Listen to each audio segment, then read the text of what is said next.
Hello students, in this video we are going to study our next chapter, that is chapter 5. Chapter name is Separation of Substance, class 6, subject Science, NCERT. In the previous chapter, that is sorting materials into groups, we had classified the different materials into different groups on the basis of their properties. So now think about the situation when two different grains are mixed with each other, like rice and wheat, or wheat is mixed with the stones or dirt. Then how will you separate the different kinds of grains or grain from the stones or dirt? So in this chapter we will see some of the methods to separate this kind of substance with each other. So now let me start with the chapter. So in our daily life there are many instances, or you can say examples, when we notice a substance being separated from a mixture of materials. In our daily life only we are looking at, or we are noticing many of the examples when we are separating the mixture of different materials and we are separating the different substance from the mixture. The example is given here. The tea leaves are separated from the liquid with a strainer while preparing a tea.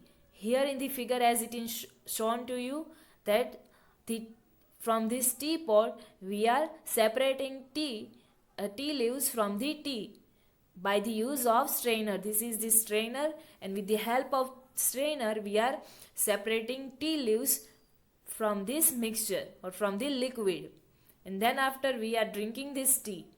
So here it is the also one method of separation of tea leaves with the help of a strainer.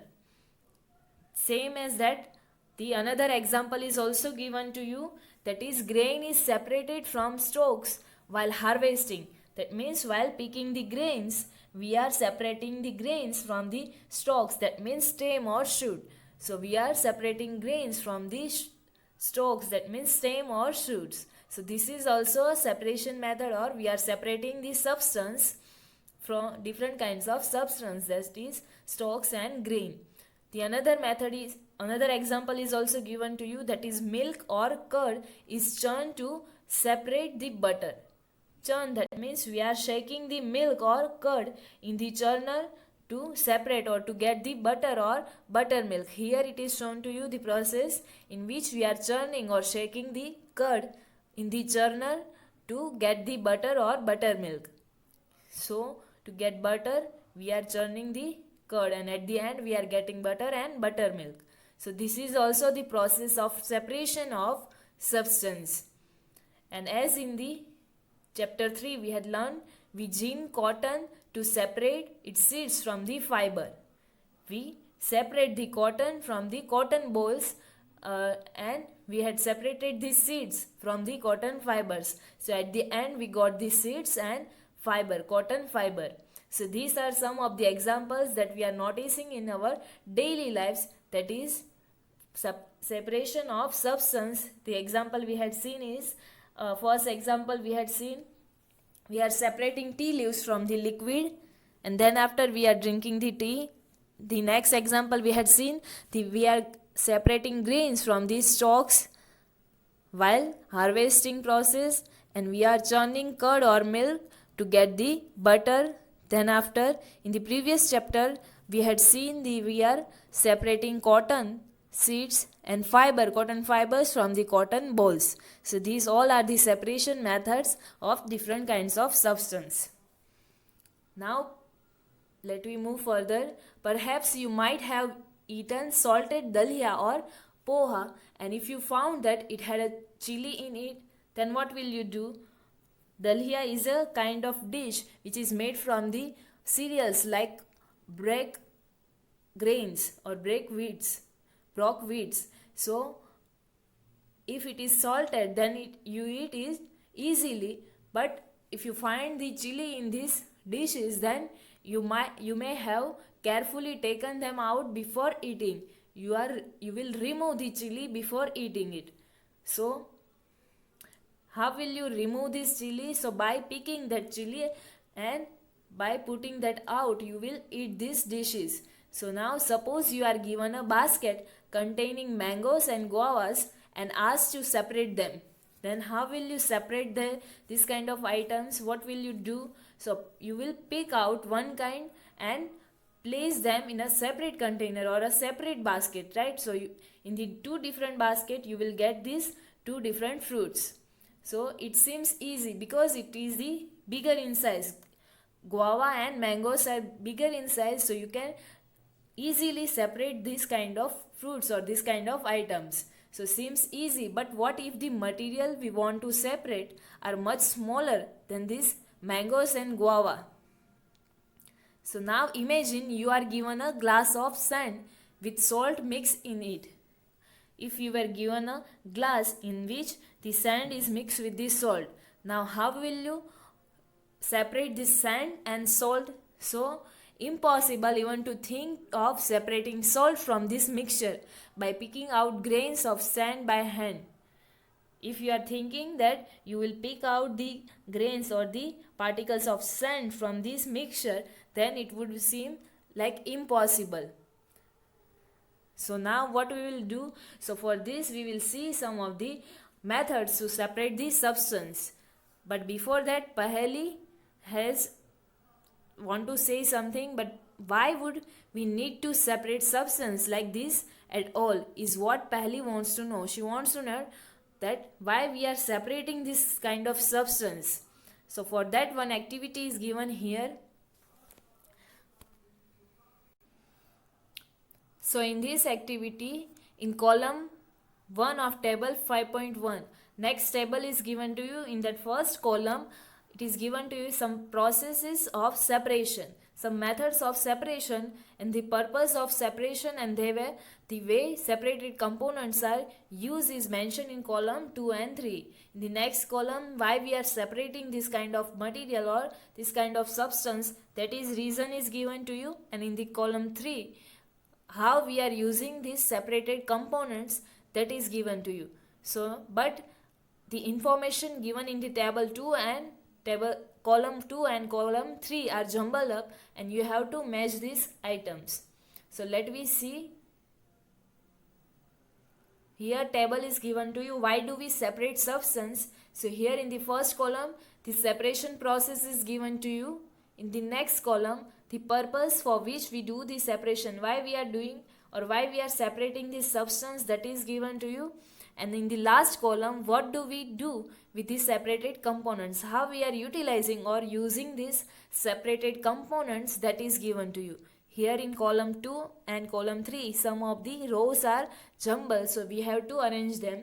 So first in the column 1, the method or process is given to you, separate stone from rice. We are separating stones from the rice. So why we are separating the stones from the rice? What is the purpose behind that? So to remove impurities or harmful components. As the stone is impurity or you can say harmful component, so that's why we are removing stones from the rice.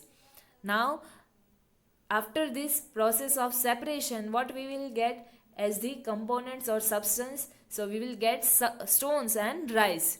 So what we will do with this? So we will throw away the impurities. In this impurity is stone, so we will throw this impurity, that is stone, and we will utilize rice to eat, or we will make any food item from the rice. So for the first, the separation process is separate stones from rice.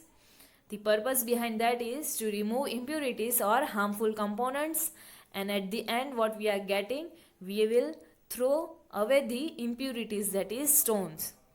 Now next is churning milk to obtain butter. To get the butter, we are churning milk or curd. So what is the purpose behind this? Let me find out. So to separate two different but useful items or useful components, as at the end we will get buttermilk and butter. So these both items are useful. So we will use this as the useful components, or that's why we are separating this. And at the end what we will do? We use both the components. So with this is your answer. Churning milk to obtain butter, that is, we are doing to separate two different but useful components, and at the end we use both of these components. Now last one is separate tea leaves. We are separating tea leaves from the liquid. So what is the purpose behind this? So to remove non-useful components, that is tea leaves. After your tea is ready, the tea leaves are non-useful. So to remove those non-useful components, we are separating the tea with the tea leaves. So to remove non-useful components, and what we will do with it? So we throw away the solid components, that is tea leaves. We will throw these tea leaves and we will drink this liquid tea. So these are some of the separation process, the purpose behind this separation process, and at the end what we are getting. So the uses of these separated components. So in this table we see that before we use a substance, we need to separate harmful, or you can say non-useful substance. In the case of rice and stone, the stones are harmful substance, and in the case of tea leaves or tea, the tea leaves are the non-useful substance. So we need to separate this kind of substance that may be mixed with it, and sometimes we separate even useful components if we need to use them separately. That is in the case of churning of milk to obtain the butter. In that case, at the end we are getting buttermilk and butter. So these both items or components are useful, and we want to use them separately so that we are performing this separation process with the curd or with the milk. Now this substance to be separated may be particles of different size or material. As we had seen, stones and rice are of different size, or even they may be different materials, and this may be in any three state of matter, that is solid, liquid or gases. So these materials or components may be in any of these stages. And so how do we separate substance mixed together if they have so many different properties? How we will separate this kind of materials? So now let me see some of the methods for separation. So methods of separation, we will discuss some simple methods of separating substances that are mixed together, and you may come across some of this method being used in day-to-day activity. You will find that some of this method we are using in our day-to-day life to separate the different kinds of substance. So in these methods, first method is hand picking. For that, one activity is given to you. You can try this activity at your home also. For that, bring a packet of food grain purchased from a shop to the classroom. Or earlier, if your parents or if your mother, if you find your mother is doing this hand picking process to separate the grains from the stones and dirt, then you had noticed might be that now this, whenever you purchase a packet of grain from the shop, and if you open that kind of packet, you will find many kind of different things in packets. So now let me see what will you find. So now after that, spread the grains on a sheet of paper. Do you find only one kind of grain on the sheet of paper? So no, you will not find only one kind of grain on the sheet of paper.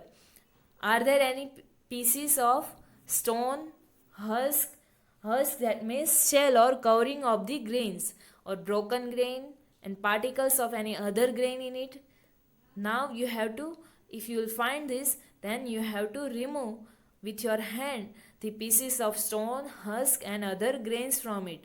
And this method is known as the hand picking, and can be used for separating slightly larger size impurities like pieces of dirt, stone and husk from wheat, rice or different kinds of pulses and grains.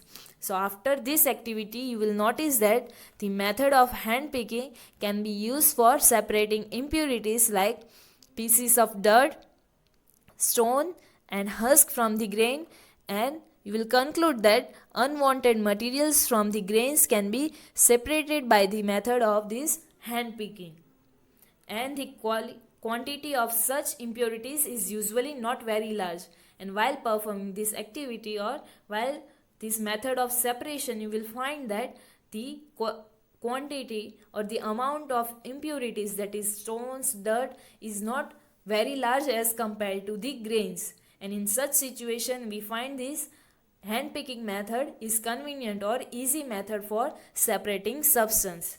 So this is the first method of separation of substance, that is hand picking, and we will find this method in our day-to-day life. So now let we see this hand picking method. So the first method here is hand picking. Hand picking is a technique for separating impurities or substance which are a bit large in the size and distinct in color, different in color, so that it can be easily picked from the hand. So this is the hand picking. The example is impurities like stones and husks are removed from rice before cooking it. So this is hand picking method. Next method for separation of substance is threshing. So you must have seen bundles of wheat or paddy stalks. Stalks, that means here it is in the figure, it is shown to you bundles of stems. This one is the stalks of grains, that is wheat or paddy, and you might have noticed this kind of bundles of stalks in the paddy field or wheat field. So first, if you had noticed, then these stalks are lying in the field after the harvesting or cutting of the crop, and the stalks are dried in the sun before the grain is separated from them, and each stalk has many grain seeds attached to it. If you had noticed in the field in your village that there may be bundles of wheat or paddy stalks, they lie on the field to dry up in the sun, and this kind of stalk, each stalk contains many number of seeds that are attached in these kind of stalks. And now imagine the number of grain seeds in the hundreds of bundles of this kind of stalks that is lying in the field. That is, in thousand numbers of seeds are there in this kind of stalks. So how does the farmer separate this kind of grain seeds from those bundles of stalks? So for that we will see the next method of separation, that is threshing. So in this method one may pluck, before that let me see, one may pluck mangoes or guavas from the trees, but grain seeds are much smaller than mangoes and guavas. If we want to, or we will think about the plucking of mangoes and guavas from the trees, then we can pluck them directly from the tree because it is bigger as compared to the grain seeds. But these grain seeds are smaller in the size than the mangoes and guava. So the plucking method is not useful at this time, and plucking them from their stalks would be impossible. So how does one separate the grain seeds from their stalks? So the process that is used to separate the grain from the stalks, etc., is known as the threshing. To removing or to separating this kind of grain from the stalks, that method is known as the threshing. And in this process, the stalks are beaten to free the grain seeds. As here it is in the figure, it is shown to you, the man is beating this kind of stalks on the harder object, that is on the stone, and these seeds are separating from this stalk. Or to make free these grain seeds, he is throwing or beating these stalks on the hard object, that is on the stone. And sometimes this threshing is done with the help of bullocks, and machines are also used to thresh large quantity of grains. Earlier it was done by manually, that means a farmer or the man is beating these stalks on the hard object to get the seeds of the grain. Then after, animals are used to do this, that is example is given to you, bullocks are used to for this threshing process, in which these kind of stalks are sprayed over the thresh floor or thresh field, and then after animal made to walk on this kind of stalks, so that the seed grains are free or get separated from these stalks.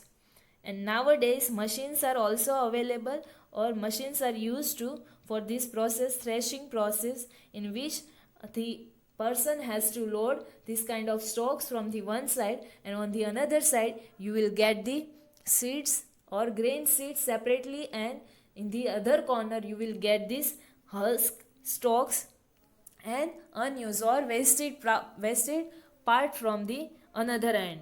So those kind of machines are known as the thresher. So nowadays these methods are popular as compared to the manually. So now let me see this threshing process. So next method is threshing. So this method of separating is generally used by farmers to separate grains from stalks. And in threshing, farmers basically beat the dry stalks to shake off the dry grains, as here in the shown to you. So these are the two methods for the separation of substance. So till now what we had seen in this video, so we had seen in this chapter that a mixture is made up of two or more than two components. And the components can be either solid, liquid or gas.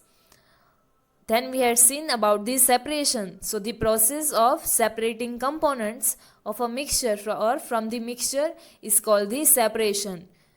There are different methods for the separation of substance, and out of this different method we had seen two methods for the separation of substance, that is hand picking and threshing.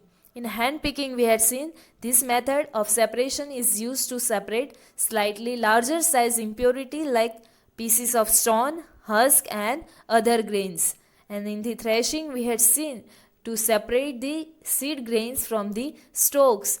We are using this kind of method, that is threshing. It is done by manually, by animals or by machines. So in the next video we will see the remaining part of this chapter. Thank you.